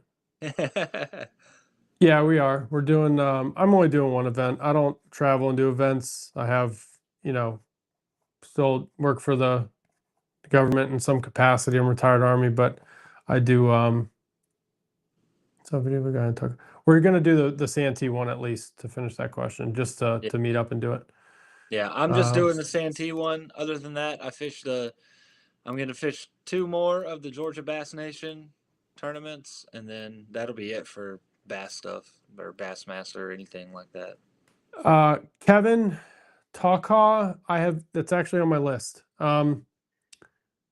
Funny enough, that general vicinity area is like a hit list for us. It's just kind of far, and you guys, most of you know, I fish when I have the chance when kids are at school or whatever, right? A little less on the weekends. And it's a little far for me, but it's apparently pretty good. John, do I edit on my phone? Edit on your phone or the computer? Depends. Long form content, computer, because I can see everything easier. All my overlays and stuff are in there, and I can color render easier. Everything else is on my phone. I try to use platform specific apps, right? Because they feed off of that. So right now I'm using Meta Edits more than anything else, because the audio is already there. You don't have to go searching for audio or add it later on in post-production. And also it exports it, for free. It's a free app. It exports at full resolution. So it's been pretty good. Orange Lake is great. I've heard it's good. Taking the private to kiss me. Oh yeah, Tyler, let me know how it goes, man. The private's the baby. I never fished a speedworm until I moved here. And now Alex, I never have it off. I'm always throwing it. Yep. I love it. Love it. Oh, I don't have any news as of right now for the local trail. Just stay tuned. Me and Sham have been talking about it, and he's working some stuff out. So there will be a trail. I can tell you that it'll be in the fall, and it'll be on electric only reservoirs. Ooh. So there's that. It'll be fall, winter, and electric only. That's pretty cool. Yep. That's what we decided to go with. Just because if we try to do it now, like if we try to drop it now, we're dropping it late. And then there's not much room, right? Because of the Bass Nation schedule. And most of the guys around here, if they have to pick one tournament, they're going to pick that Bass Nation schedule over any. Yeah, and I think looking to start like he wants me to work. We'll look into that. We definitely got to get an FNGO kayak meetup together. Sure. I think that'd be a lot of fun. There's a lot of us talk to the same people. That's why the kayak community is cool. It's pretty tight knit, especially geographically speaking. Yeah, Kevin, when you come up, it's going to be a great time. That time of year is really fun to fish. The fish are getting back, you can catch in any technique really that time of year, honestly. I love the October, November time frame. I had a lot of fun. I just had a really bad curse this year. Towards the end of the year, I had the 1975 curse. Every bag was 1975 full. I had a And I'm like, 6.75 curse for a while. man, it didn't elude me. I couldn't, it eluded me forever that I just need a 1/4 inch. Like, just let me get a 20. And This year's been a good start so far. I got a 22.75, a 27.5, a 19 and a quarter, and then 2 cullfish I need to get rid of. But Chris is at 100 inches this month. I'm at 95. So I haven't been fishing yet this year. I know. I haven't been fishing all year. It's killing me. Hey, look, Alex was keeping up with us on Lanier, and that's Yeah. really respectful, when you're getting spots, like, so it's pretty cool. That September or August or September bag I had though, that was all largemouth except for Oh, one. that's true. Yeah, you had those big ones. Except for one Yeah. fish.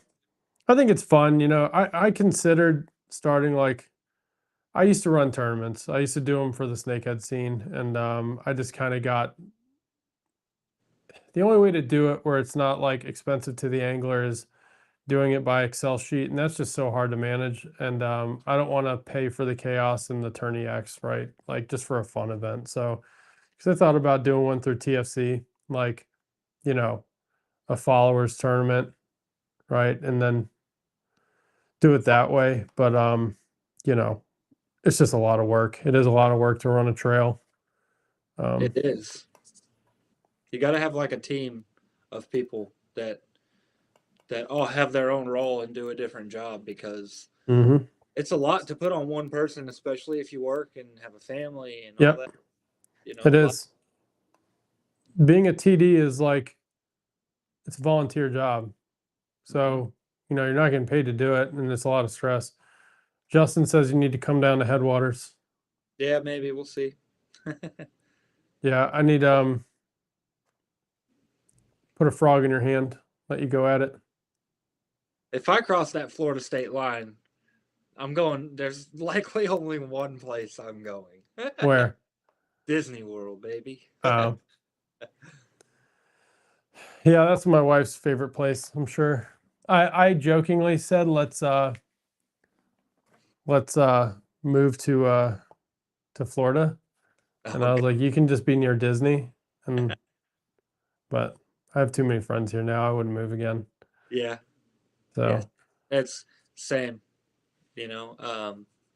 I moved up here for that job that I used to work at, and when we parted ways, people were like, "Well, where are you going to go?" I'm like, "I'm not going anywhere. Staying right where I'm at. I like it here. I'm just going to find a new spot." Hey, Justin, Florida fishing is better than here. No, I wouldn't say that. It's different than here, but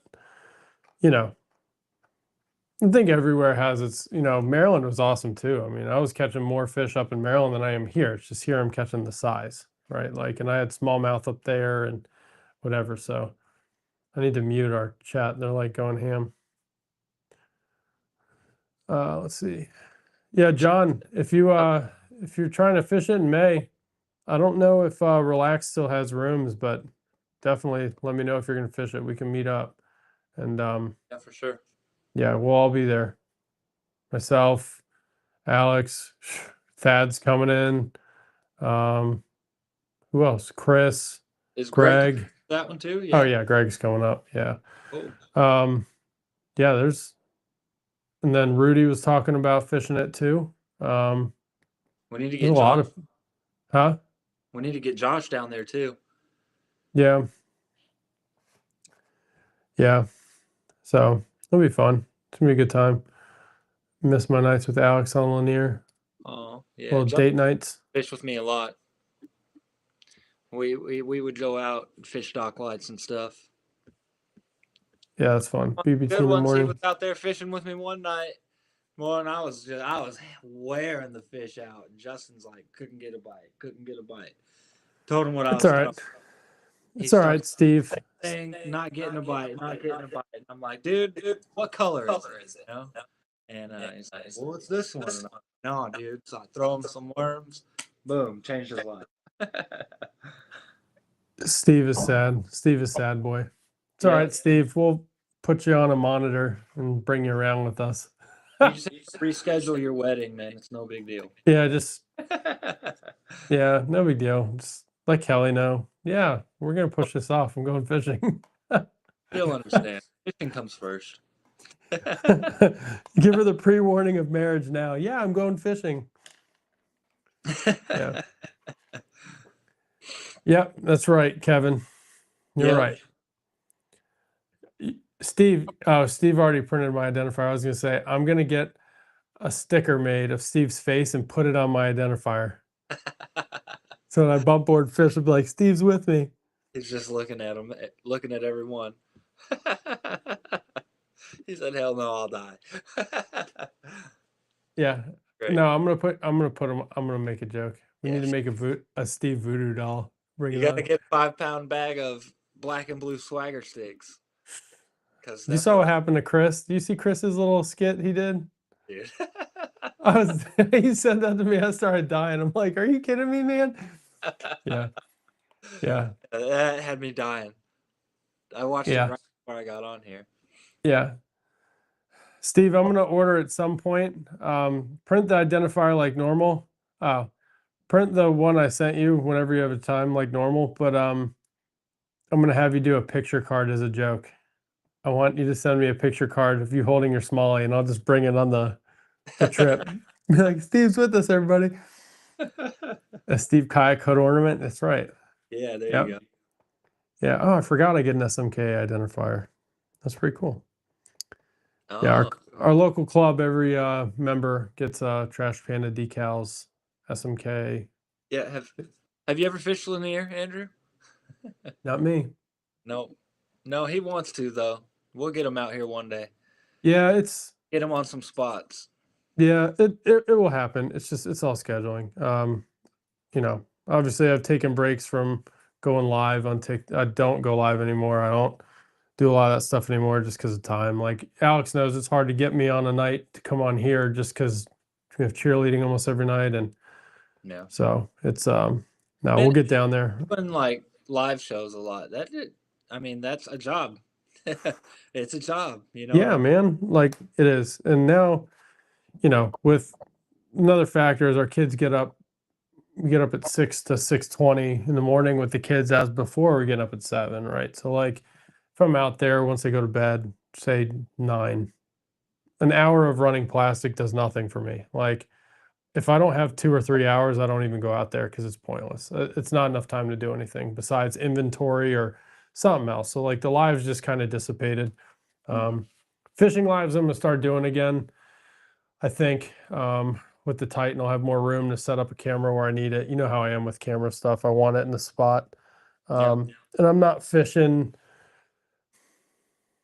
a little different. Like once the bite picks up and I'm consistently catching, like, and can show techniques, that's what we'll be doing. So yeah, because that's the hardest thing about the crawdads are spitting up crawdads, or spots are spitting up crawdads and orange. All right, Roger that.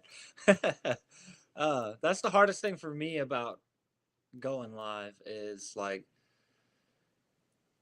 pressure, I guess, kind of too, like to get on them and stay on them, because nobody wants to sit there and watch you cast over and over and over. Well, there's a line, right? Because if you can talk and engage while you're casting and keep up with comments and keep up with, then people will do it because they know it's fishing, right? But like obviously if you're more comfortable not talking, catching fish, like you got to catch fish. And you know, luckily, you know, the pond area I was fishing was like great. It's done. It's dead. It's not like last year, so I can't just go there to go live or hang out and whatever. I'm on Santee, and if I'm on Santee and it's windy, no. The last thing I want to do is turn a camera on and mess around with it out there. It's, you know, yep, it's me. Just me, John. Social media, manufacturing, everything. I have Alex and the team to help me with design stuff now. Before we put together the bass side of the house, it was me drawing all the baits and getting test molds and testing them just by myself. But now I have them to help me with the test mold stuff and drawing. But yeah, it's 100% me. So if you see a black and blue swagger stick sell out, it's because one, I ran out of plastic and they're not restocking in sync. Or two, I haven't had time to get out there and do it, which has been lately because of holidays. So, or he did restock it and one of us bought them all. yeah, and I'm gonna have to like for y'all, now that this new stuff I have, it's going to make life a lot easier. Swaggers, like when I make anything salted, I have a different set of equipment because I don't want the salt touching the other injectors, and it's just a lot different of prep and things that go into the salted baits, right? So like it's gonna be easier now. But for like Chris Platts and Thad, if those dudes see green pumpkin or black and blue, they'll go in there and buy all of them. Like, and then Alex is like, "Is there anything left? Like, is there anything left?" Like, now I got them all. And I don't even have any personal ones. Like, I had probably about 5 packs worth for myself, and I decided to put them in bags and add them to the site because you guys wanted them. So I was like, "Oh, Yeah, how did those?" I had to get you to go and make my own black and blue variant so that I could get all of them.